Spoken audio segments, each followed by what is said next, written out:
আজকে আমরা blood test করালাম। কয়েকদিন থেকেই ভাবছি যে ব্লাড টেস্ট করাবো, কারণ ওকে দেখে মনে হচ্ছে যে ওর শরীরের রক্তটা কমে গেছে। এবার অনেক আশা নিয়ে রিমাকে ব্লাড টেস্ট করালাম।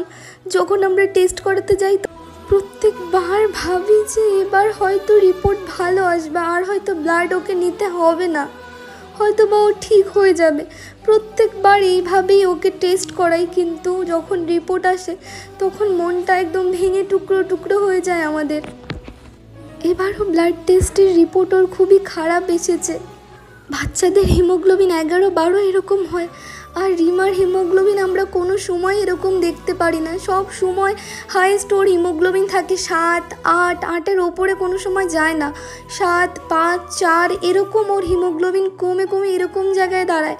প্রত্যেক মাসে ব্লাড দিতে দিতেও শরীরের আয়রন এতটাই বেড়ে যায়। দেখো আয়রন প্রচুর, তোমাদেরকে সব রিপোর্টগুলো দেখাচ্ছি। নর্মালি আয়রন থাকে হচ্ছে শরীরের মধ্যে 100 থেকে 200-র মধ্যে, আর ওর আয়রন সেখানে 1700, 1100, 1300 এরকম।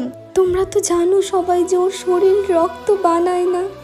তো আজ আমরা ব্লাড টেস্ট আর আয়রন টেস্ট করাচ্ছি, সব রিপোর্টগুলো তোমাদেরকে দেখাচ্ছি, যেগুলো কারেন্ট রিপোর্ট আছে এবার হাতে পেলাম।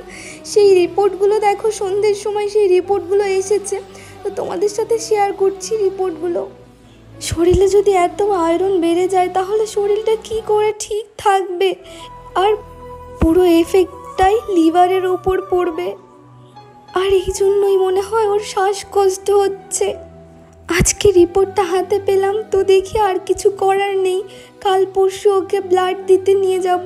ও খাওয়া দাওয়া করছে না একদম। দেখো আজকে হিমোগ্লোবিন এসেছে 7.1। আজকে শুধু হিমোগ্লোবিন টেস্ট করাইনি, আজকে পুরো সিবিসি টেস্ট করিয়েছি আর হচ্ছে ফেরাটিন টেস্ট করিয়েছি। দুটো রিপোর্টই খুব খারাপ এসেছে। চলো দেখাই তোমাদেরকে আজকের ফেরাটিন রিপোর্টটা কি এসেছে। দেখো আজকের ফেরাটিন রিপোর্ট এসেছে 1380।